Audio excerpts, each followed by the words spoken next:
Sunday's Times now, and that age-old question is back. Andrew, what is a woman? I get so bored of this question now. So this is the civil service this time. So this is an article about... A video has leaked from a training session that went on at the civil service by a group called Agender. And the video has an activist, it's always an activist, who's gone into the civil service to talk to various civil servants, saying things like the woman or female cannot be defined. The dictionary definition of woman is bigoted. I mean, all this absolute nonsense. You've got quotes from people who've been in these sessions calling it propaganda. And, you know, we've known that there's been a problem in the civil service for a long time. There was a really good article a few years ago by Nick Busvine, who was a former diplomat. And it really broke the seal of what was going on in the civil service. And he said he described it as positively Orwellian, that you had to get in line with these policies, with these social justice policies, of which this is an offshoot.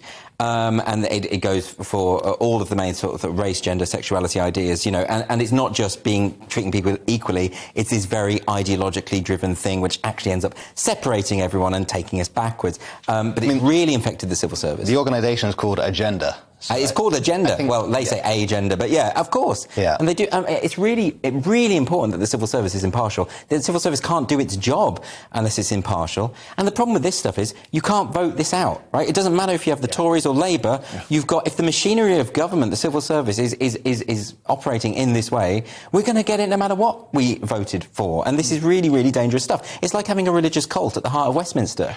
Yeah. I do think that the cult might be the word, you know, because it is like a religion, isn't it, Jonathan? I mean, it's certainly ideological. I mean, when you say you can't define a woman, presumably by that reasoning, that would apply to almost any other word. And how can we even have a conversation if you can't agree on a definition of the word we're trying to discuss? But why don't people stand up in those sessions and say, sorry, yeah, we can define a woman. Any moderately intelligent 6-year-old can define a woman. Sure. This is an absolute joke. And the reason they don't is because they're scared, because if they stand up and say that, they're not the ones who are going to get promoted next time. Everyone's cowed in this way, and more people need to start standing up to it. And if they call you a bigot, say, well, you know, you can't define bigot. That's what I mean. Well, there's that. Yeah.